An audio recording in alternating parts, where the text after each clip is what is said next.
అన్నయ్య, నా పేరు వెంకటేష్, వయసు 28, మిరియాల గ్రామం, కాటపూడి మండలం, పల్నాడు జిల్లా. ప్రశ్న ఏంటంటే, దేవుడు జలప్రళయంలో నోవాహు గారు చేసిన ఓడలో సృష్టిలో ఉన్న మొత్తం జీవరాశులను ఓడలోనికి ప్రవేశపెట్టాడు కదా, ఆ జీవరాశులు ఆ ఓడలో ఎలా పెట్టాడు? అన్ని జీవరాశులు ఓడలో పట్టవు కదా, ఇది ఎలా సాధ్యం? దేవుడు జలప్రళయం నోవాహు గారు చేసిన ఓడలో సృష్టి ఉన్న మొత్తం 2 జీవరాశులు ఓడలోనికి ప్రవేశపెట్టాడు. ఆ జీవరాశులు ఆ ఓడలో ఎలా పట్టాడు? పట్టబట్టే అంత పెద్ద ఓడ కట్టించాడు. ఓడ ఎంత పెద్దదో మనకు తెలుసా? దేవుడు కొలతలు ఇచ్చి దేవుడు కట్టించాడు అంటే ప్రతి జంతువు పట్టేటట్లుగా భూమి మీద ఉన్న ఒక వంతు కదా భూమి, 3 వంతులు సముద్రం. ఈ ఒక వంతు భూమి మీద ఉన్న జీవరాశులన్నిటినీ కూడా పట్టేటంతటి వాడని కట్టించాడంటే కట్టించాడు. సృష్టించిన వాడు వాటి సైజ్ ఎంతో తెలియదా? పట్టే ఆలోచన ప్రణాళిక తెలియదా? విశ్వాన్ని కలుగు చేసినాడు అండి ఆయన. విశ్వాన్ని కలుగు చేసినాడు. అందుకే నోవాహు గారికి పాపం ఐడియా ఉండదనే, నాయన వాడు ఎలా కట్టాలో నేనే చెప్తాను నాయన నీకని కొడుకు చెప్పాడు, కొలతలతో సహా చెప్పాడు.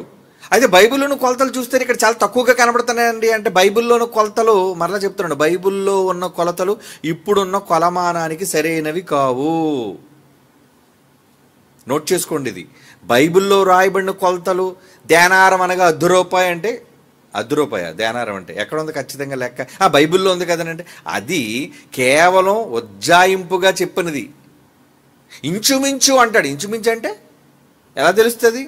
మన ₹10కి ఏమండి అప్పుడున్న దేనారం. అసలు ఇప్పుడు ₹10 ఉన్నాయి మీరు చెప్పండి.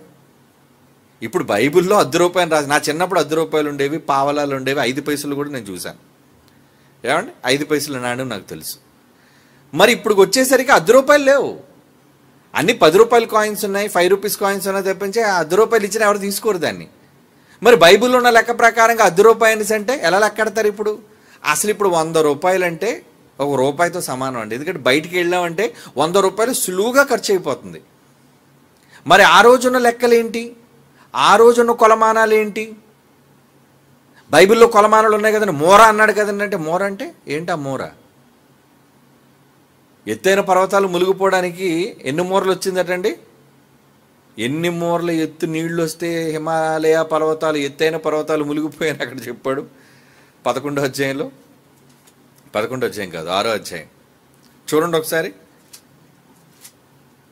ఆదికాండం జలప్రళయం, నోవాహు జలప్రళయం వచ్చినప్పుడు 7వ అధ్యాయంలోన నీరంతా వచ్చినప్పుడు ఎన్ని మూరలు ఎత్తు వచ్చిందంట? చూడండి ఎక్కడుంది అది? 20 7వ అధ్యాయం ఆదికాండం 19-20 వచనాలు చూడండి. ప్రచండ జలములు భూమి మీద అత్యధికముగా ప్రబలినందున ఆకాశమంతటి క్రిందనున్న గొప్ప పర్వతాలన్నీ మునిగిపోయాయంట. 15 మూరలు అంటాడు చూడండి. 15 మూర. మీరు ఇక్కడికి వచ్చి అడిగితే 1 మూర మల్లెపూలు ఇవ్వండి అని. ఏమండి మీ మూర అంతా? ఏమండి మన మూర ఎంత ఉందండి? మన మోచేయి వేలు దగ్గర నుంచి మోచేయి వరకు ఎంత ఉంటుందో ఏమంటే అది మూర, మన లెక్క అది. మరి 15 మూరలు అంటే ఒక అంతస్తు కూడా మొలగదు. 15 మూరల ఎత్తు వచ్చినందున అనేసి అంటే బైబిల్లో మూర లెక్క రైటా? అక్కడ బైబిల్లో రాయబడిన లెక్క ఏదో ఉండుంటుంది. దాని అర్థం వేరు. ఎందుకంటే బైబిల్ ఎక్కడి నుంచి తర్జుమా చేయబడింది? తెలుగు బైబిల్ కానీ ప్రపంచంలో ఏ బైబిల్ అయినా ఆదిమ, పాత నిబంధన అయితే హిబ్రూ నుంచి, క్రొత్త నిబంధన అయితే గ్రీకు నుంచి. ఆదిమ హిబ్రూ గ్రీకు భాషల నుంచి భాషాంతరము చేయబడింది అని ఉంటుంది బైబిల్లో. మరి హిబ్రూ భాషలో 15 మూరలు అంటే ఏంటా లెక్క? ఇది పట్టుకొని చాలామంది బుద్ధిహీనులైన వాళ్ళు, ఇదిగో బైబిల్లో తప్పులోనే 15 మూరలు వస్తాయండి, ఎత్తైన పర్వతాలు మునిగిపోయేటండి అని హేళన చేశారు. ఒరే పిచ్చి సన్నాసుల్లారా, బైబిల్ తర్జుమా చేయబడింది. తెలుగులో ఉన్నవాళ్ళు పండితులైన, తెలుగు పండితులైన, బైబిల్ పండితులు కాదు వాళ్ళు. మరలా చెప్తున్నాను, వాళ్ళు బైబిల్ పండితులు కారు, భావయుక్తంగా పండితులు కాదు. ఈరోజు బైబిల్ మనం నేర్చుకుంటున్నామే, పాండిత్యాన్ని మేము నేర్పిస్తున్నాం విశ్వవిద్యాలయం ద్వారా, ఏమండి కళాశాలల ద్వారా. కేవలం బైబిల్ మాత్రమే నేర్పిస్తున్నామా? ఈ నేర్పించేది బైబిల్ పాండిత్యం అంటారు దాన్ని. మరి బైబిల్ తర్జుమా చేసిన వాళ్ళు ఎక్కడ ఏ బైబిల్ కాలేజీలో చదువుకోలేదు. కేవలం వాళ్ళకి అక్షర జ్ఞానం తెలుసు. ఏంటి అక్షర జ్ఞానం? ఈ హిబ్రూ పదానికి ఏంటి తెలుగు పదం అంటే ఈ రెండు భాషలు వచ్చారన్నమాట. హిబ్రూ భాష వచ్చే వాళ్ళకి తెలుగు భాష వచ్చు. ఇప్పుడు కొంతమందికి బహుభాషా పాండిత్యం ఉంటుంది.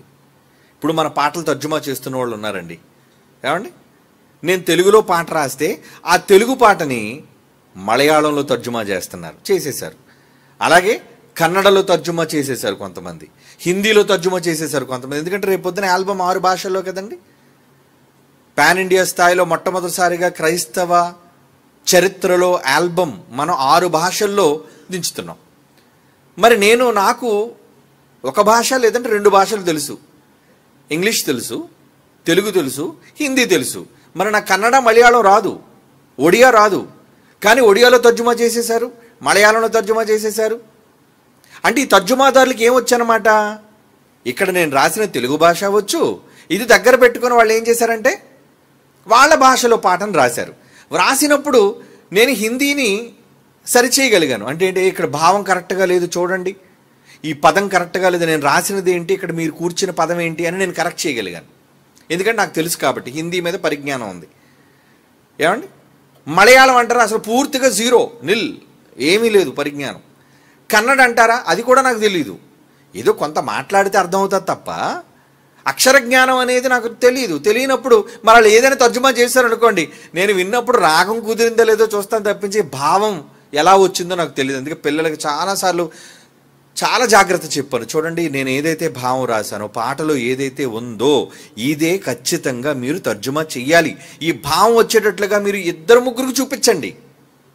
మీ ప్రాంతంలో భాషా ప్రావీణ్యత కలిగిన వాళ్ళు, ప్రవీణులైన వాళ్ళు ఎవరైనా ఉంటే, ఏమండి, అక్షర జ్ఞానం కలిగిన వాళ్ళు, దాని మీద థీసిస్ చేసిన వాళ్ళు, డిగ్రీస్ చేసిన వాళ్ళు, యూనివర్సిటీల్లో చదువుకున్న వాళ్ళు ఉంటారు కదండి, పట్టభద్రులైన వాళ్ళు చదివితే అప్పుడు తెలుగులో రాసిన దానికి వాళ్ళు తర్జుమా చేసిన భాషకి సరిపోయిందా లేదా అనేది వాళ్ళు చూడగలరు. ఏమంటే అప్పటికి నన్ను అడిగారు మలయాళం, ఈ మధ్యన భక్తి అంటే ఏమిటనే పాటకు మలయాళం తర్జుమా చేసినప్పుడు ఆ చెల్లి నన్ను ఫోన్ చేసి నాకు అడిగింది, ఇక్కడే మంచర్చిలో ఉన్న సోదరిమణి, ఏమండి, అన్నయ్య గారు మరి ఈ భాష అది దీనికి అర్థం దీనికి కుదరట్లేదండి, దీనికి ఏమని రాయమంటారు, ఎందుకంటే మా భాషలో దీనికి ఈ విధంగా అంటారు అంటే, అప్పుడు నేను అమ్మ పర్యాయ పదాలు ఏమైనా ఉంటాయి చూడు, ఆ పర్యాయ పదాలు మీరు తీసుకున్నా ఆ పర్యాయ పదాలు రాగంలో కూర్చోవాలి. నేను ఏదైతే ట్యూన్ చేశానో ఆ ట్యూన్లో అక్షరాలు కరెక్ట్గా ఫిట్ అవ్వాలి. అందుకని చదివిసినట్టు ఉండకూడదు పాట. ఏదైతే లయబద్ధంగా పాడుతున్నారో పాడడానికి రాగానికి అనుగుణంగా రాసే పదం కూడా ఉండాలి, తెలుగులో పదాలు కూర్చోబడినట్లుగా. కనుక అమ్మ ఈ విధంగా కూర్చో అన్నప్పుడు మలయాళంలో పాడే అమ్మాయి ఎవరైతే ఉందో ఆ అమ్మాయి కూడా ఉంది, ఏమండి ఈ భాష మా దాంట్లో ఎలా అనరండి అని. అప్పుడు వెంటనే మరలా అమ్మాయికి ఫోన్ చేసి, అమ్మ మీ ఇద్దరు మాట్లాడుకోండి, నాకు భావం చెప్పండి, మీరు రాసిన భావం ఏంటి అని అడిగాను. అన్నయ్య గారు భావం ఇదేనండి. ఓకే, ఇప్పుడు కుదిరిందా? కుదిరిందండి. పాడేసింది ఆ అమ్మాయి పాట. మలయాళంలో పాట వచ్చేసింది, కన్నడలో పాట వచ్చేసింది, తెలుగులో పాట వచ్చేసింది. ఏమంటే అప్పటికే చాలా భాషల్లో పాటలు సింగర్లు పాడేస్తున్నారు. అంటే ఏంటి, భాషా పరిజ్ఞానం ఉండాలని నేను చెబుతున్నాను. ఇదంతా నేను ఎందుకు చెప్పానంటే, హిబ్రూ భాష తెలుగు భాష తెలిసిన వాళ్ళే తర్జుమా చేశారు. ఓకే, తర్జుమా చేస్తే సరిపోతుందా? భావం తెలియకపోతే ఎలా? ఏ భావంతో రాశారు అనే బైబిల్ పాండిత్యం రాసిన ఆ రోజు తెలుగు పండితులకు లేదు. కనుక ఈ 15 అనేది ఉందండి. ఏంటిది? ఏమోనండి, మోర్లను రాసే, మనకు తెలుసు కదా మోర్లని, తెలుగులో మోర్లు అంటారు, మోర్లు అయ్యి ఉండొచ్చులే అని. 15 మోర్లు ఏంటయ్యా నిండిపోవడానికి? ఎత్తైన పర్వతాలు మునిగిపోవడానికి 15 మోర్లు ఏంటి? అంటే నీ మోర్ అనే తెలుగు పదం మూర్ఖత్వం. ఈ మోర్ అనే పదం కరెక్ట్ కాదు అది. మరి ఎలాగండి, మాకు ఆ కొలమానం మాకు తెలియదు అన్నప్పుడు లేదా పదాన్ని రాయి. ఇప్పుడు బాప్తిస్మం అనే పదం ఉందండి, అది తెలుగు పదం కాదు. ఏ డిక్షనరీలోని బాప్తిస్మం అనే పదం మీకు దొరకదు. ఎందుకంటే అది యాక్చువల్గా దాని మూల పదం ఏంటి, మీ పాఠాల్లో చదువుకున్నారు, బ్యాప్టిజో. అవునా? అది గ్రీకు పదం. దాన్ని యాక్చువల్గా దాని మూల పదం ఏంటంటే బ్యాప్టిజో అనే మూల పదం. కనుక దానికి ఏంటి అంటే అర్థం ఏంటంటే ముంచుట, సమాధి చేయుట, పాతి పెట్టుట అర్థం. మరి తెలుగులో ఏం రాస్తారు? ముంచుట, సమాధి చేయుట, పాతి పెట్టుట అంటారా? వద్దండి. ఎందుకంటే ఈ పదాలన్నీ, ఈ భావాలంటే దానికి పర్యాయ పదాలు, ముంచటమైనా పాతి పెట్టడమైనా. ఏమండి, ఇదంతా కూడా బాప్టిజో అనే ఆ పదానికి అర్థం. మరి ఈ పదానికి పర్యాయ పదాన్ని తెలుగులో ఏం పెడదాం? ఏమీ లేదండి. కనుక బాప్తిస్మం అని రాసేయండి అన్నారు. కనుక అదే పదాన్ని చిన్న అక్షరాలు మార్చి అదే ఏమంటారు దాన్ని శబ్దం వచ్చేటట్లుగా బాప్తిస్మము అని రాసేశారు. ఈవెన్ ఇంగ్లీష్లో కూడా బాప్టిజం అన్నారు. ఇది నేను ఎందుకు చెబుతున్నానంటే భాషా పరిజ్ఞానం కావాలి. బైబిల్ చదివేసి బైబిల్లో ఉందండి, బైబిల్లో మూరలను ఉందండి, ఇంతకీ ₹1 ఏంటండి, ధ్యానారం అంటే ₹1 ఇంచుమించు, షేర్లు అంటే ఏంటి, ఏమండి సేనా వ్యూహాలు అంటే ఏంటి, మళ్ళీ ఇంచుమించు ఇవన్నీ తప్పుడు లెక్కలే. మరలా చెప్తున్నాను, బైబిల్లో కింద ఫుట్ నోట్లో ఉన్న చాలా మట్టుకు ఆ రోజు తెలుగు పండితులైన వారు తర్జుమా చేసినవి సరి అయిన కొలమానాలు కావు. ఇది పట్టుకొని ఒకలాడు మూర్ఖుడైన సన్నాసులు అంటాడు ఎవడైనా వచ్చేసినా నేను పోటీకి వచ్చేస్తాను రెడీ అన్నాడు అనుకోండి, క్షణంలో మట్టి కరిపి వచ్చాడిని. ఎందుకంటే వాడికి భావం తెలియదు. ఒరే పిచ్చోడా, నేను మాత్రం బైబిల్ ఉన్నది మోర అనుకుంటున్నావేంటి, అది మోర కాదురా, ఒక మూర్ఖుడు అని చెప్తాను నేను. కనుక ఇక్కడ మనం ఆలోచించవలసింది ఏంటంటే భాషలలో ఉన్న మార్పు, ఆ మార్పు జరుగుతున్నప్పుడు ఏమండి కిలోగ్రామ్స్ అంటారు, ఇంగ్లీష్లో కేజీ అంటే కిలోగ్రామ్స్, తెలుగులో ఏమంటారు దాన్ని చెప్పండి, ఏమనాలి ఇది తెలియక కేజీ అండి అనేసరి వీళ్ళు కూడా. ఏమండి కిలోగ్రాముకు పదం ఇంగ్లీష్లో పదం ఏంటి మీరు చెప్పండి. యాపిల్ అనే పదానికి ఇంగ్లీష్లో తెలుగులో పదం ఏంటి చెప్పండి. తెలుగులోనే యాపిల్ అనే అంటారు మీరు. ఏదో దానికి ఏదో బొటానికల్ నేమ్ ఇంకోటి ఉన్నా, బొటానికల్ నేమ్లు వేరే ఉంటుంది, దాన్ని మీ నోరు తిరగదు. ఒక్కొక్క పండుకి ఒక్కొక్కటి ఉంటుంది. ఏమండి స్పురులీనా అన్నారు అనుకోండి, అది ఏంటి మీకు అర్థం కదా, ఎప్పుడు వినలేదని, శాస్త్రీయ నామం అంటారు దాన్ని. కనుక అలా ఉన్న పేర్లు యాక్సిటీస్గా రాసి ఉంటే బాగున్ను. అక్కడ నిజంగా 15 మూరలు అని హిబ్రూ భాషలో ఏదో ఉండుంటుంది. ఆ మూరలు అన్న పదం నువ్వు తెలుగులో తర్జుమా చేయకుండా ఉన్న పదాన్ని నీకు తెలియకపోతే ఆ పదాన్ని రాసి చావు. అబ్రహాం ఉంది కదా, అబ్రహాం అని పిలవట్లేదా, ఏమండి స్టెఫెన్ ఉంది, స్టెఫెనే కదా రాసావు. అక్కడ ఏదైతే 15 పక్కన ఉందో హెబ్రీ భాషలో అదే రాయు. నువ్వు మూరలు రాయడం వల్ల ఈ మూర్ఖులు అనే వాళ్ళందరూ బైబిల్లో తప్పులున్నాయి, బైబిల్లో తప్పులున్నాయని మాట్లాడుతున్నారు. కనుక ఇది తర్జుమాలో జరిగిన పొరపాటే కానీ భావయుక్తమైన పొరపాటు కాదు.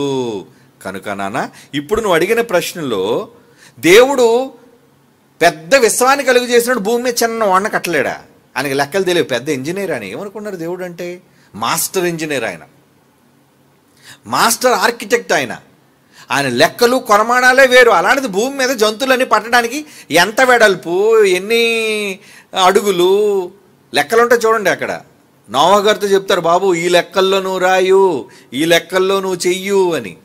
అది నోవహు గారికి ఆ రోజున్న లెక్కలు ఏంటి, ఆ రోజు ఆయన దగ్గర ఉన్న కొలబద్ద ఏంటి, ఆయన దగ్గర ఉన్న కొలమానం ఏంటి, ఆ భాషలో అప్పుడు వాళ్ళు నేర్చుకున్న భాషలో వాళ్ళు కొలతల తాలూకా లెక్కలేంటి, అది నోవహు గారికి అర్థమైనట్టే చెప్పాలి. ఆదికాండం 6:15లో కొలతలన్నీ రాశాడు చూడండి దేవుడు. దాన్ని చేయవలసిన విధానం ఇది, వాడ 300 మూర అన్నాడు. మళ్ళీ ఎక్కడ చూడండి, మళ్ళీ ఏం మూరలో 300 మూరలా, 300 మూరలోని 50 మూరలు వెడల్పితే ఎంత వద్దండి, ఈ గది అంతా కూడా రాదండి. మరి ఎలా వీళ్ళు లెక్కలు వేసేసారు చెప్పండి. అంటే ఎప్పటికైనా బైబిల్ సొసైటీ ఆఫ్ ఇండియా వాళ్ళు కళ్ళు తెరిచి ఇలాంటి చిన్ని భాషా దోషాలు ఏవైతే ఉన్నాయో వీటన్నిటినీ సరి చేసుకోవాలని ప్రేమపూర్వకంగా చెప్తున్నా వాళ్ళకి. ఎందుకంటే భావం తెలియాలి బైబిల్ గురించి. ఇప్పటివరకు ఆ భావం తెలియకే ప్రతివాడు బైబిల్ పైన దండెత్తాడు మూర్ఖుడైన వాడు. అందుకే మనలాటోడితో తగలపడితే సరిగ్గా వాడికి చెబుతాం. ఏమండి మన ముందు ఎవడు మాట్లాడలేడు కదా. చాలామంది అనుకుంటారు ఏంటండి మీరు ఎప్పుడు సవాలు విసురుతారు కానీ ఎవరితోనూ పోటీ పడడానికి రావాలి కదా. ఎవడైనా పోటీకి రావాలంటే కండిషన్స్ ఒప్పుకోవాలి. నేను వచ్చి 1 గంట సోది చెప్పేసి వెళ్ళిపోతానంటే ఎక్కడ రాపోతాను ఆగు. ఏలియా ప్రవక్తలు నరికించేశాడు. ఎవరిని బయలు ప్రవక్తల్ని. వాళ్ళు చేసిన వెధవ పనులన్నీ చేశారు. రాజుని రాణిని మాయ చేశారు. ఆ పనికిమాలింది ఉంది కదండి యెజబెలు, అదొక దుష్ట దరిద్రురాలు అది. ఏమండి దాని భర్త ఏమో వాడు చేతకానివాడు, ఏమండి కొంగుచాటు మొగుడు వాడు. అలాంటి వాడు వీళ్ళిద్దరూ ఒక చేతకాని దద్దమ్మలైనప్పుడు వీళ్ళకి బయలు దేవత. ఆ దేవతకి ఎన్ని వందల మంది ప్రవక్తలు, 200 400 400 మంది ప్రవక్తలు అటండి. అబ్బా ఎంతమంది పూజారులు అవసరమా ఆ దేవతకి. ఆ బయలైన దేవతకు 400 మంది ప్రవక్తలట. వీళ్ళందరూ సోది చెప్పడం వల్ల ఈ సోది మాటలన్నీ రాజు రాణి, 7 దేశాన్ని పరిపాలిస్తున్న రాజు రాణి విని మోసపోతున్నప్పుడు జబ్బ చరిచి సవాలు విసిరాడు, పిలిచాడు, మొత్తం దేవుడు దహించేశాడు. అరే పట్టుకుంటారా గుండె వేదవాళ్ళందరినీ అన్నాడు. ఎవరిని? ఆ 400 మంది బయలు ప్రవక్తల్ని. ఏమండి ఏదో పోటీ అయిపోయింది కదా, నీ మార్గాన్ని ఇంటికి వెళ్ళిపోయి చక్కభజన చేసుకొనిరా అనలేదు ఏలియా. ఏం చేశాడు? బండకేసి నరికి అంటారా వెధవాళ్ళందరినీ అన్నాడు. ఇది పాత నిబంధన, అవునా? ఇప్పుడు మనం ఎవరు నరకంలేండి. ఓల్డ్ టెస్టిమెంట్లో ఏమన్నాడు? ఆ సందర్భం చూడండి. ఎప్పుడైతే దేవుని యొక్క అగ్ని వచ్చి దిగి మొత్తం అంతా దహించి మసి చేసేసిందో వాళ్ళు పిలిచారు, వాళ్ళ బయలు ప్రవక్తని పిలిచారు, ఆ దేవిని పిలిచారు, బయలుదేవతని పిలిచారు. అమ్మా రా, అమ్మా దేవత రా, మమ్మల్ని మండిచ్చే అమ్మా, నీ శక్తిని చూపించమ్మా. అది ఉంటేనండి కదా పైన రావడానికి, దేవత అది లేదు. ఏమంటే మొత్తానికి జీవం కలిగిన దేవుడు తన శక్తిని చూపించాడు, ఏదో చిన్నది. చూపించిన తర్వాత ఏం జరిగింది? మొదటి రాజుల గ్రంథం 18వ అధ్యాయం 22వ వచనం. మొదటి రాజుల గ్రంథం 18వ అధ్యాయం 22వ వచనం. అప్పుడు ఏలియా యెహోవాకు ప్రవక్తలైన వారిలో నేను ఐఎమ్ ద ఓన్లీ వన్, నేను ఒక్కడిని నిలబడ్డాను ఆయన పక్షాన. బయలుకు ప్రవక్తలైన వాళ్ళు ఉన్నారే మీరందరూ 450 అండి, క్షమించండి 400 అన్నాను. 450 మంది ప్రవక్తలు ఉన్నారు. 40వ వచనం చదవండి. అప్పుడు ఏలియా ఫైట్ అయిపోయిన తర్వాత, డిబేట్ అయిపోయిన తర్వాత, కాంపిటీషన్ అయిపోయిన తర్వాత ఏమన్నాడు? ఒక్కడు కూడా 450 మందిలో తప్పించుకోవడానికి వీలు లేదురా. ఎందుకంటే వీళ్ళు బయటికి వెళ్ళారంటే మళ్ళా దేవత కోసం మొదలెడతారు. వీళ్ళు బయటికి వెళ్తే ఏం చేస్తారు? అమ్మా బయలుదేవత, అమ్మా బయలుదేవత అని దిక్కుమాల పూజలన్నీ చేసి మళ్ళీ ఇశ్రాయేల్ అయిన వాళ్ళందరినీ కూడా తప్పుడు మార్గాన్ని నడిపించే అవకాశాలు ఉన్నాయి. ఎందుకంటే రాజు రాణియే దాసులు అయిపోయారు దానికి. కనుక బయలు ప్రవక్తలను పట్టుకొని కీషోను అనే వాగు దగ్గర తీసుకుపోండి దరిద్రులందరినీ, అక్కడ వాళ్ళని వధించను అన్నాడు. అంటే మళ్ళా ఈ రాంగ్ స్ప్రెడ్ అవ్వకుండా ఉండాలంటే ఎక్కడతో ఈ పీక నరికేయాలి అన్నాడు. అంతే. చూసారా తీసుకున్నాడు యాక్షను. మరి ఇప్పుడు జరుగుతున్న డిబేట్లు ఏంటి? గంటలు సోదు మాట్లాడుకోవడం డిబేట్ అంటే? అరే డిబేట్ అంటే ఎలాగుందో తెలుసా? ఎదుటోడిని ఇంకా జీవితంలో మాట్లాడకుండా చేయాలి, అది డిబేట్ అంటే. మరలా నోరిపు మాట్లాడడానికి వీలేదు. పెట్టో సంతకం పెట్టో, ఏమని నేను ఓడిపోతే బాప్తీసం తీసుకుంటాను, అది లెక్క. ఎందుకంటే సిగ్గున్నోడు ఇంకొకసారి ఓడిపోయిన తర్వాత మరలా వాడి నోటి నుంచి బైబిల్ మీద తప్పుడు మాట రావడానికి వీల్లేదు. అన్నీ అనేస్తున్నారు, బైబిల్ని నిందించేస్తున్నారు, దోషణంతా చేస్తున్నారు, డిబేట్లు అంటున్నారు, గంటలు సోదు మాట్లాడుతున్నారు, మరలా మొదలెడుతున్నారండి ఈ వెధవలందరూ కూడా బయటికి పోయి బైబిల్ మీద వ్యతిరేకులు. అవునా? మీరు చూస్తున్న సోషల్ మీడియాలో ఏంటి చెప్పండి? అన్న మాటలన్నీ అన్ని తర్వాత వాడు నోరు ముయించలేక మరలా బయటికి వెళ్ళి మళ్ళీ ఏంట్రా చెత్తవాగుడు, మరలా బైబిల్ కోసం ఎందుకు మాట్లాడుతున్నావు? ఒకడిని నిజంగా దేవునికి బలేసేస్తే ఎలా? అది ఈసారి మనం చేసే బలంటూ ఏమైనా ఉంటే ఇది కత్తులతో ఆయుధాలతో చేసే బలి కాదండి. సంతకాలు పెట్టి అగ్రిమెంట్లు రాయించి ఓడిపోయిన వాడు, నేను ఓడిపోతే బైబిల్ వదిలేస్తాను, నువ్వు ఓడిపోతే మాత్రం బైబిల్ జపం చెయ్యాలి. బాప్తీసం తీసుకొని యేసు దేవుడు నీ నోరిప్పినప్పుడల్లా యేసు దేవుడు అని ఒప్పుకోవాలి, బైబిల్ దైవ గ్రంథము అని ఒప్పుకోవాలి. లేదా నువ్వు ఒక చేతకానివాడు. ఎందుకంటే సంతకం పెట్టావు కదా నువ్వు. భయం లేదు ఎవరికి. ఏదో మాట్లాడడం, 4 వాగుళ్ళు వాగడం, బయటికి పోవటం, మళ్ళీ ఇష్టానుసారంగా బైబిల్ని దూషణ చేయటం. కనుక ఆ రోజు ఏలియా ఎటువంటిదైతే చేశాడో ఇలాంటి వాళ్ళకి అడ్డుకట్ట కట్టాలి అండి. ప్రతి వాడు బైబిల్ మీద నోరు పారేసుకుంటున్నాడు. ఏమండి ఇది చేస్తున్నది మన గొప్ప కోసమో మన కీర్తి కోసమో కాదు. బాధ ఉంటుంది కదండి. నీ గ్రంథాన్ని ఏదో నువ్వు చెప్పుకోరా. నా గ్రంథంలో ఏమిటి నీకెందుకు, నేనేం వచ్చాను నీ గ్రంథం జోలికి? అయినా ఈరోజు ఈ దేశంలో ఉన్న రాజ్యాంగంలో ఉన్న హక్కు ఏంటి? ఎవరు నమ్మిన నమ్మకాన్ని, వాళ్ళు నమ్ముకున్న మతాన్ని వాళ్ళు ప్రకటించుకోవచ్చు అన్నప్పుడు ప్రకటించుకో. నీ మతంలో ఉన్న మంచి చెప్పుకోరా. నా మతం జోలికి ఎందుకు వస్తున్నావు? నా నమ్మకం జోలికి ఎందుకు వస్తున్నావు? నా అభిమతం ఎందుకు నువ్వు గాయపరుస్తున్నావు? అలా గాయపరచడం కూడా తప్పని రాజ్యాంగంలో డాక్టర్ బిఆర్ అంబేద్కర్ గారు రాయించారు. ఏమండి రాయించిన మరి ఎవడో పట్టించుకోవడం ఏంటి? అవును, ఎందుకో తెలుసా? అందరూ మత ఛాందస్సవాదులుగానే మారిపోతున్నారు ఈరోజు. నిజాలు మాట్లాడుకొని యథార్థాన్ని అంగీకరించేవాళ్ళు కారు. తేడా వస్తే దౌర్జన్యం చేయటం, ఏమండి దాడులు చేయటం, ఇదే కదండి తెలుసు. మనమైతే ఈ దేశంలో ఎవరిని ఏమనమండి. ఏమండి మనం రామాయణం జోలికి వెళ్ళాం. చాలా ఇంచుమించు ఒక దశాబ్దం క్రితం నుంచి చేస్తున్న సవాల్ ఇదే. ఖురాన్ జోలికి వెళ్ళాం, మహాభారతం జోలికి వెళ్ళాం, రామాయణం జోలికి వెళ్ళాం. మీరు నమ్మిన మీ దైవాలను ఒక పన్నెత్తి ఒక మాట మేము అన్నాం, మాట్లాడాం. That is BOUI. ఏమంటే ఎప్పుడైనా మనం నోరు జారి ఏ దేవుడినైనా కించపరిచామా? నోరు జారి ఏ మత గ్రంథాన్నైనా ఇతర నమ్మకాలను మనం తోలనాడామా? ఒరే మీ గ్రంథం తప్పు, మీ దేవుళ్ళు తప్పు అని మనం అన్నావా? అనలేదు, అన్నం కూడా. ఎందుకంటే మాకు గౌరవం. ఈరోజు ఒక సెక్యులర్ దేశంగా మనం అంతా కలిసి ఉంటున్నప్పుడు కలిసి జీవించాలి. నీ నమ్మకం నీది, నిన్ను బలవంతంగా నేనెందుకు మార్చాలి? నువ్వు నమ్మితే ఈరోజు దీనిలోకి వస్తావు, రేపొద్దున ఇంకో దాంట్లోకి వెళతావు, లేదంటే దాంట్లోంచి ఇంకో దాంట్లోకి పోతావు. అది నీ నమ్మకం, నీ ఇష్టం. నీ ఇష్టాన్ని నేనెవరు కాదనడానికి.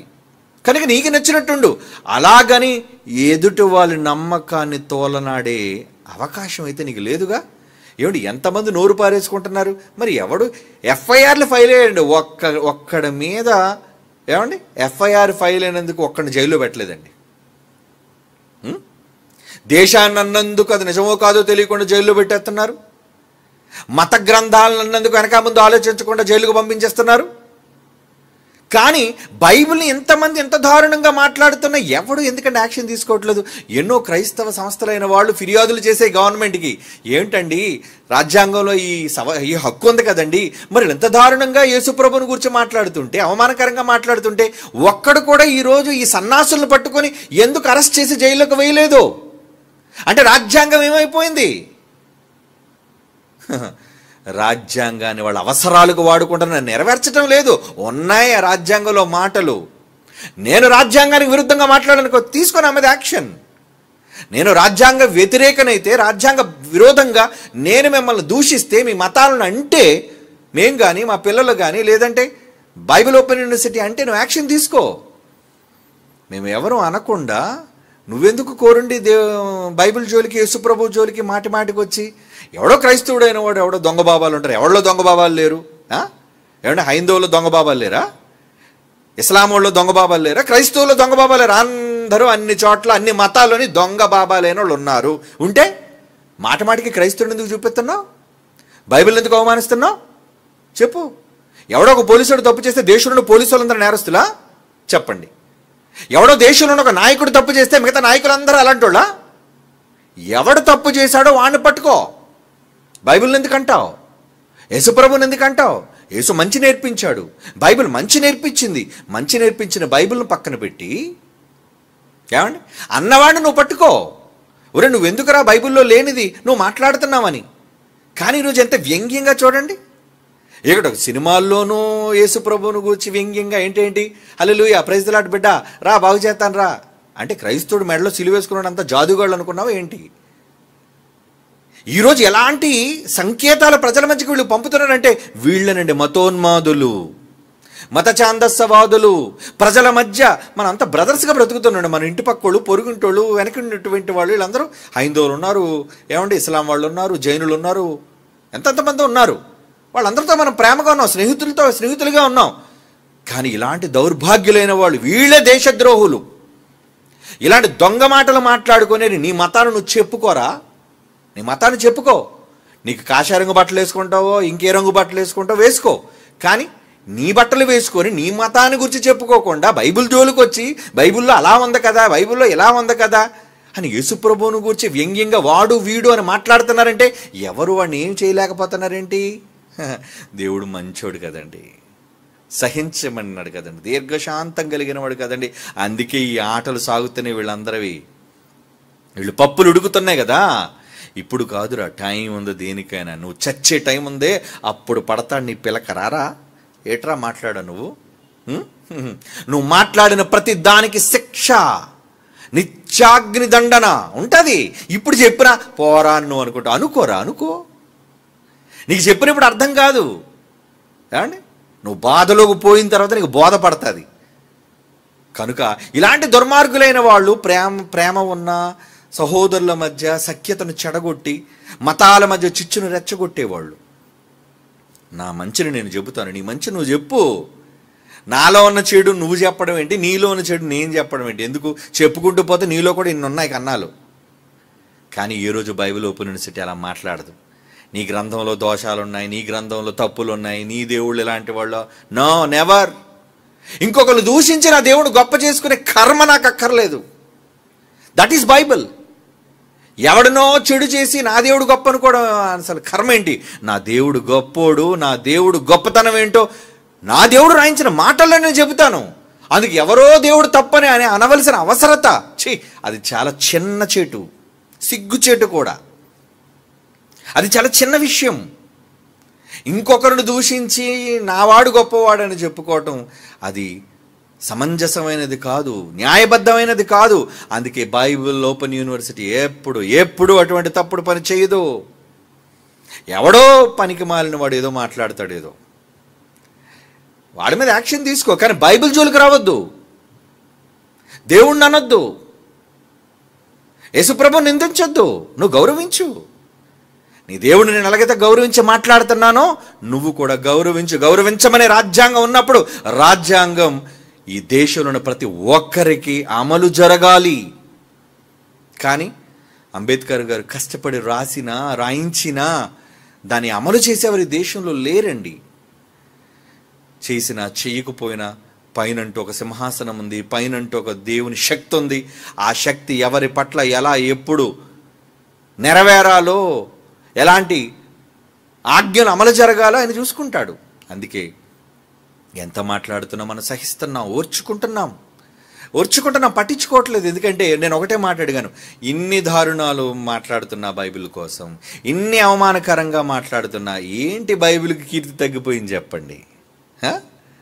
ఇన్ని నేరాలు మోపారండి, యేసుప్రభు మీద ఇన్ని నేరాలు మోపారండి ప్రపంచవ్యాప్తంగా, not only in India.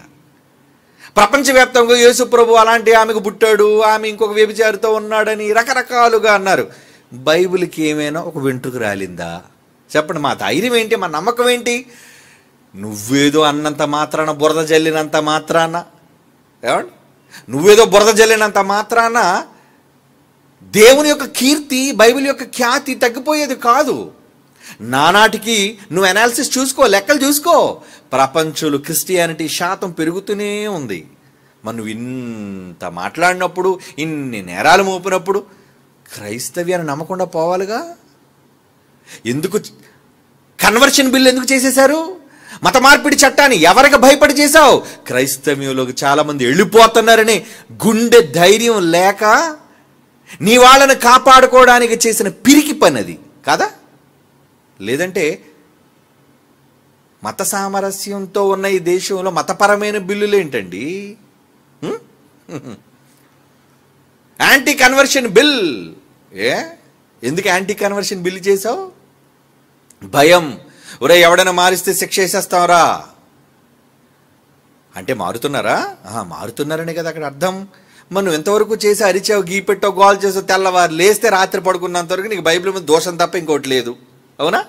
Social మీడియాలో బైబిల్ మీద మొరగడం తప్ప ఇంకోటి లేదు. ఏం జరిగింది? ఆగిపోయారా? క్రైస్తవంలోకి రావడం మానేశారా? నమ్మడం మానేశారా? మానర్రా. ఎందుకంటే that is the power of Bible. క్రీస్తులో ఉన్న శక్తి, బైబిల్లో ఉన్న పవర్ అది. నువ్వెవడో బురజల్లంత మాత్రాన బైబిల్ నమ్మడం మానేస్తారు. ఏమండి, బాప్తీసాలు ఆగిపోతాయి. బాప్తీసాలు ఆగిపోయా? ఎందుకు ఆగిపోయాయి బాప్తీసాలు? ఎన్ని చోట్ల బాప్తీసాలు జరుగుతున్నాయి? ఎంతమంది బాప్తీసాలు తీసుకోవట్లేదు? మన చర్చిలోనే ఇస్తున్నాం నెలకు ఒక 4-5 బాప్తీసాలు తక్కువ కాకుండా. ఏం బలవంతంగా ఇస్తున్నామంటే, నమ్మి మాకు బాప్తీసం కావాలండి, ప్రభువుని నమ్ముకున్నాం అని అడిగితేనే వాళ్ళకి బాప్తీసం ఇస్తున్నాం. ఎందుకు చేయగలుగుతున్నాం ఈ పని? ఎందుకంటే మనం నమ్మిన గ్రంథం తాలూకా పవర్ అంత శక్తివంతమైంది. దీనికోసం దేన్నో దూషించి అది దైవ గ్రంథం కాదు, ఇది దైవ గ్రంథం కాదు, ఇది దైవ గ్రంథం కాదని చెప్పవలసిన కర్మ మనకు అక్కర్లేదు.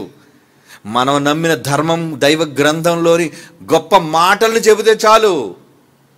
మరి విశాఖపట్నంలో ఎందుకు మీటింగ్ పెట్టాం? నర సమాజాన్ని సంస్కరించే విశ్వరాజ్యాంగం అని బైబిల్ని టైటిల్ పెట్టాను అంటే కారణం ఏంటి? చెప్పాలి బైబిల్ గొప్పతనాన్ని. అందుకే టైటిల్ పెట్టాను అలాంటిది. విశ్వరాజ్యాంగం ఏంటండి? విశ్వరాజ్యాంగం బైబిల్ అంటే మనుషులందరి మీద ఈ రాజ్యాంగం ఎటువంటి మంచిని చెబుతుందో అదే కదా సభల్లో మాట్లాడబోయేది. దేవుని పిల్లలారా, కనుక ఈరోజు బైబిల్ మీద దాడి చేసేవాళ్ళు, బైబిల్ మీద అవమానకరంగా మాట్లాడేవారు, బైబిల్లో తెలియకుండా తర్జుమాలో జరిగిన పొరపాట్లు, ఇదిగో ఇక్కడ మోరల్ లెక్క. ఏమండి, ఇప్పుడు సోదరుడు అడిగాడు ప్రశ్న ఏంటంటే, ఎలా అండి ఇన్ని జంతువులు, ఇన్ని జీవరాశులు, ఇన్ని లక్షల జీవరాశులు, లక్షల జీవరాశులు అంటే ఆ లక్షల జీవరాశులు సముద్రంలో చేపలతో పాటు ఉన్నాయి. ఏమండి, 3 లక్షలు 2 లక్షల జీవరాశులు అన్నారు కదా. ఈ 2 లక్షల జీవరాశులు ఏడు భూమి మీద ఉన్నాయి అనుకున్నారా? 4 లక్షల జీవరాశులు కాదు, సముద్రంలో ఎన్ని ఉన్నాయి? సముద్రంలోనే ఎక్కువ ఉన్నాయి, భూమి మీద ఉన్న జీవరాశి తక్కువ. అందులో అన్నింటినీ తీసుకోలేదు, మగ ఆడ మగ ఆడ మగ ఆడ వాటిని తీసుకున్నాడు. వాటికి ఎంత స్థలం కావాలో దేవుడికి లెక్క తెలుసు కాబట్టి యోహానుతో చెప్పాడు అక్కడ ఏమని, మరలా చదవండి అన్నమాట, మోరలు అని రాయబడింది, దట్ ఈజ్ రాంగ్. నేనే చెప్తున్నాను, బైబిల్లో మోర అన్న పదం తప్పు. దాని తాలూకా హిబ్రీ భాషలోని ఆ రోజు నోవహు గారికి ఉన్న లెక్క, ఈరోజు నువ్వు రాసిన మోర అనే లెక్క కరెక్ట్ కాదది. ఎందుకంటే తర్జుమా చేసినట్టు తెలుగు వచ్చి కానీ భావం తెలియదు వాడికి. చదవండి, అందుకే ఏమన్నాడు అక్కడ, ఇందాక చదివిన 7వ అధ్యాయం ఆదికాండం 40 వచ్చినవా, ఆదికాండం 7వ అధ్యాయం 20 వచనం, 15 మూరల ఎత్తున అక్కడ కురిసేలండి, ఓడ 40th వరుస చూడండి, చదివారు కదా ఇందాడ 40 అంత గట్టిగా మాట్లాడండి, నోరు లేదేంటి, ఒకరు చెప్పండి, అంత సైలెంట్ అయిపోయారు. చెప్పండి ఒకరు. 20వ వచనం, అది కాదు, ఓడ తాలూకా కొలతల లెక్క 6వ అధ్యాయం 15వ వచనం. ఎలర్ట్గా ఉండాలి కదా. ఆ ఓడ 300 మూరల, ఏంటండి 300 మూరలు, ఏది రోడ్డు మీద ఇప్పుడు వెళ్ళి మీరు జాన లెక్క మూరలేండి, 300 మూరలు ఎంత వస్తుంది ఓడ, 300 మూరల పొడవు, 50 మూరల వెడల్పు, 50 మూరలే, 50 మూరల వెడల్పును, 30 మూరలు ఎత్తటండి. మామూలుగా మన దగ్గర టైటానిక్ షిప్ ఎంత పెద్దగా ఉందండి, ఇప్పుడు చదువుతున్న పెద్ద పెద్ద క్రూజ్ షిప్పులు చూడండి, కదులుతున్నాయి సముద్రంలో, క్రూజ్ షిప్, 1000 మంది పడతారు అందులో, 1000 మంది. మనిషే వాడుకున్న జ్ఞానంతో ఇప్పుడు కట్టేస్తున్నాడు, మరి దేవుడు 50 మూరల పడవున్న ఓడ కట్టించాడా? అయ్యో, అది మోర అన్నది తెలుగులో రాసిన మూర్ఖుల మాట, బైబిల్లో ఉన్న మోర తప్పు, తర్జుమా చేసిన వాళ్ళు చేసిన తప్పుడు పని. ఆ లెక్క వేరు, ఆ కొలమానం వేరు. ఆ రోజున నోవహు గారు కొలమానం హిబ్రూ భాషలో ఉంది, దాన్ని వీళ్ళు తీసుకొచ్చి మోరగా వీళ్ళు కన్వర్ట్ చేసి రాశారు. కాబట్టి సరిపోద్దా అంటే సరిపోద్ది, దేవుడు లెక్కల ప్రకారంగా. ఇప్పుడు రాసిన తెలుగు మాటలోని మోర లెక్కల ప్రకారంగా సరిపోతుంది, సరిపోదు. కనుక నాన్న నువ్వు అడిగే ప్రశ్న, సో ఇప్పుడు నీకు బాగా అర్థమై ఉంటుంది. ఇప్పుడు రెండో ప్రశ్న నువ్వు అడిగావు, మరి దేవుడు ఇన్ని జీవరాశుల్ని కూడా ఓడలో పట్టేటట్లుగా, అందులో ఏనుగులు ఉన్నాయి, వెడల్పైనవి ఎత్తైనవి కదండి, జిరాఫీలు అంటే పొడుగాటి పీకలు ఉంటాయి వాటన్నిటికీ, అవునా? ఏదో సింహాలు పుల్లు ఇవి అంటే పొట్టు పొట్టుగా ఉంటాయి కాబట్టి పర్లేదు, రెండేసి కాబట్టి ఆడమగ కాబట్టి పర్వాలేదు. మరి జిరాఫీలు, ఏనుగులు ఇవే కదా కొంచెం ఆకారంలో పెద్దగా కనబడేవి జీవరాశుల్లో. కనుక మరి వాటికి కూడా సరిపడేటట్లుగా దేవుడు కట్టాడు. ఆ కొలమానం బైబిల్లో ఉన్న కొలతలతోనూ, అలాగే అక్కడ జలప్రళయం వచ్చినప్పుడు 15 మూరల ఎత్తు రావటం వల్ల నీళ్ళంతా మునిగిపోయి, ఈ మూరల లెక్కల తప్పు. కనుక రేపొద్దున భవిష్యత్తులో ఎవరైనా అడిగితే ఇంత వివరణ మీరు ఇవ్వాలి. అందుకే ఈరోజు మన ధైర్యంతో అన్నారే, బైబిల్ని తప్పు అన్నవాడు ఎవడని ఉంటే ఒక్క ప్రశ్న, 1 క్వశ్చన్, 100 పట్టుకు రాకు. నువ్వు ఒక్క దాంట్లో నన్ను ఓడించి చాలు, ఒక్కటి ఓడించి గెలిచే నేను బైబిల్ వదిలేస్తాను. నువ్వు ఒక్కటి ఓడిపోయి అనుకో, ఒక్కటి నిరూపించలేకపోతే, నువ్వు అడిగిన ప్రశ్నకు నేను జవాబు చెప్పి నేను ఒప్పించలేకపోతే, ఏమండి నిజం నేను చెప్పినప్పుడు బైబిల్లో ఉన్నది ఇది అని అర్థం నేను వివరించిన తర్వాత నేను ఒప్పను అని మూర్ఖుడుగా అన్నావు అనుకో, సంతకం పెట్టాలి. అందుకే నువ్వు ఎక్కడికో పారిపోతావు తెలిసే బాప్తిస్మం. నేను దీనికి సమాధానం వచ్చిన తరువాత, దీనికి ఎక్స్ప్లెనేషన్ వచ్చిన తరువాత, అంగీకరించిన తర్వాత నేనేం చేస్తాను, బాప్తిస్మము తీసుకొని క్రైస్తవుడిగా మారిపోతాను అని సంతకం పెట్టాలి.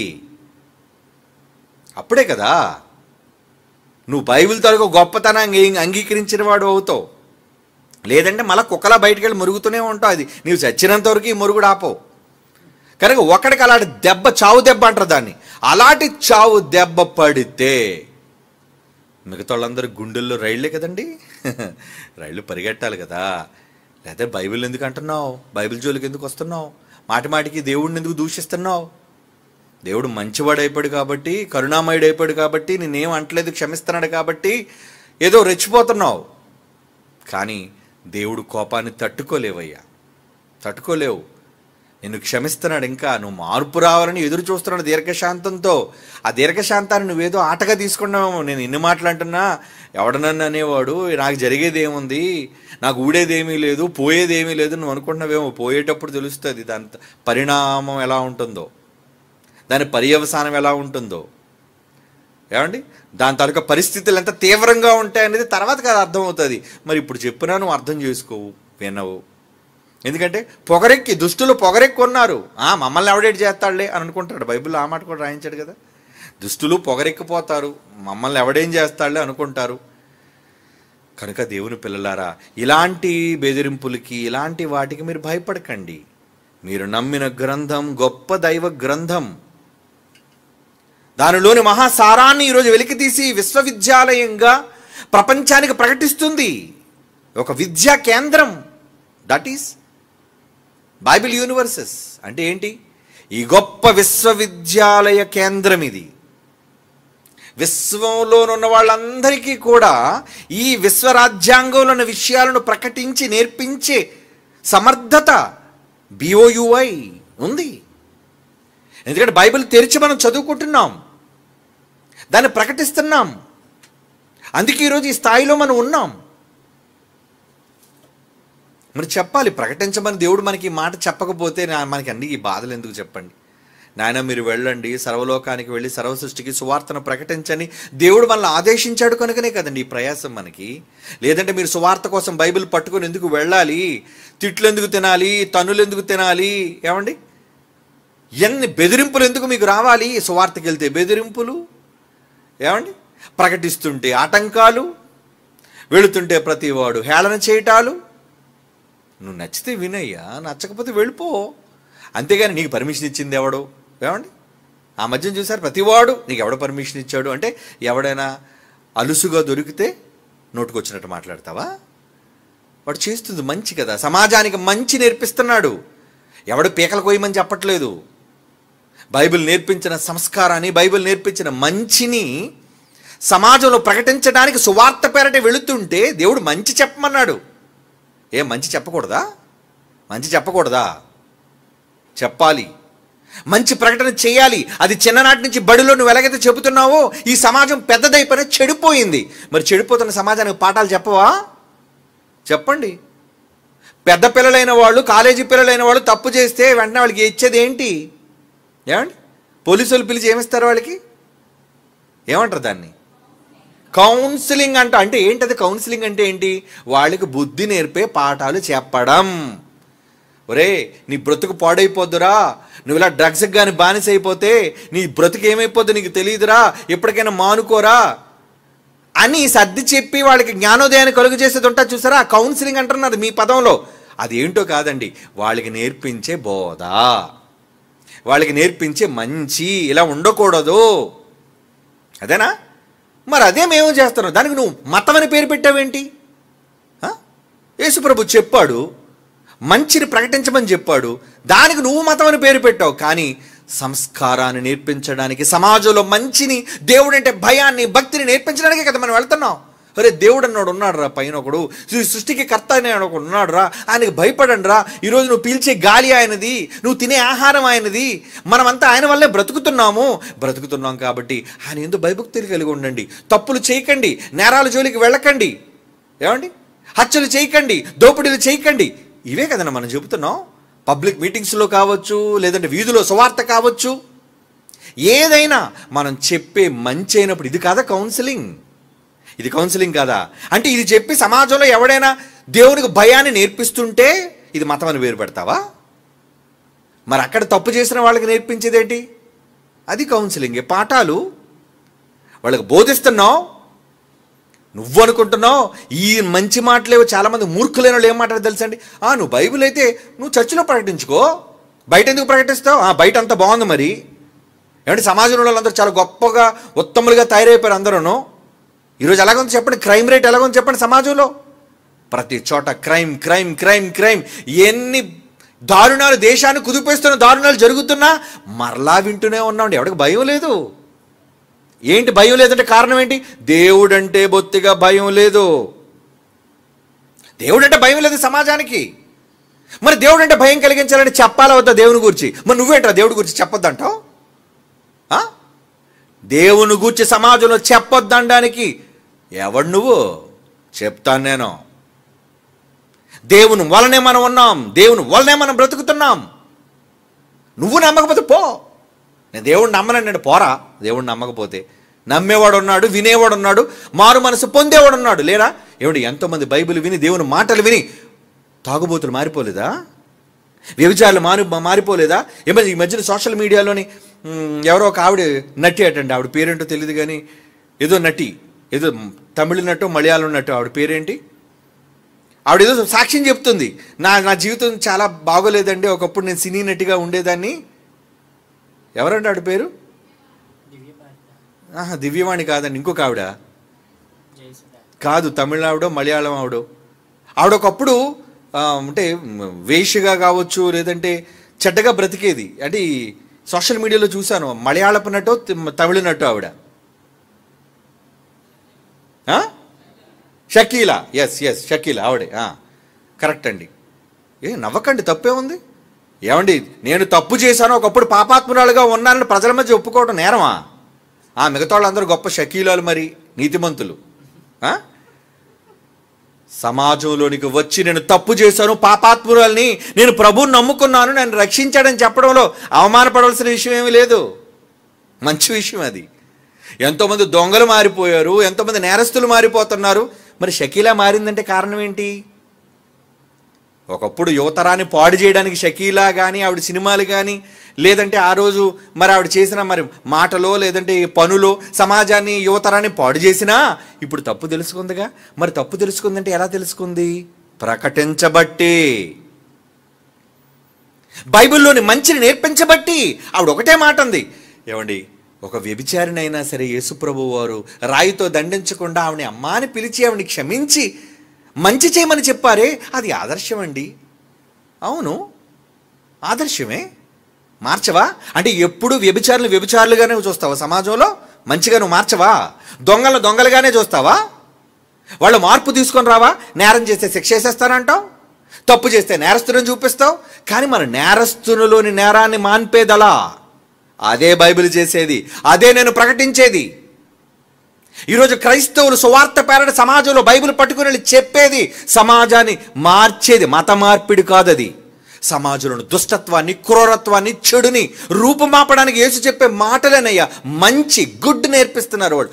గుడ్ గుడ్ గుడ్ క్యారెక్టర్, మంచి స్వభావం, దాన్ని నేర్పిస్తుంటే వద్దని నువ్వే వాడు చెప్పడానికి. 4 గోడల మధ్య మంచి చెప్పాలా నేను? అవును, మరి సమాజం అంతా చాలా గొప్ప తమోత్తమంగా బ్రతుకుతున్నారు, నేరాలే జరగట్లేదు. ఏమంటే ఎక్కడ చెప్పాలి చెప్పండి? ఎక్కడ సమాజంలో నేరాలు జరుగుతున్నాయి అక్కడికి వెళ్ళి చెప్పాలి. That is counselling. అవునా కాదా? మరి సమాజంలోకి వెళ్ళి, సమాజంలోనే నేరస్తులు ఉన్నారండి, సమాజంలో దొంగలు ఉన్నారండి, మరి వాళ్ళ దగ్గరికి వెళ్ళి చెప్పవా? అయ్యా, నువ్వు చేస్తే ఒక నరకం అనేది ఒకటి ఉంది, నీ ఆత్మకు చావు లేదు, చస్తే నువ్వు నరకానికి పోతావు శాశ్వత కాలం, నువ్వు భూమి మీద చేసిన పాపాలకి నీకు ఎల్లకాలం నరకంలో నువ్వు దహించుకుపోతావు. మారయ్యా, ఎప్పటికైనా నీ జీవితాన్ని మార్చుకోవయ్యా, పాపపు జీవితాన్ని వదిలేయి. అది వ్యభిచార జీవితమా, తాగుబోతు జీవితమా, లేదు ఎటువంటి పాపవంకిలమైన జీవితమా, వదిలేయ్యా.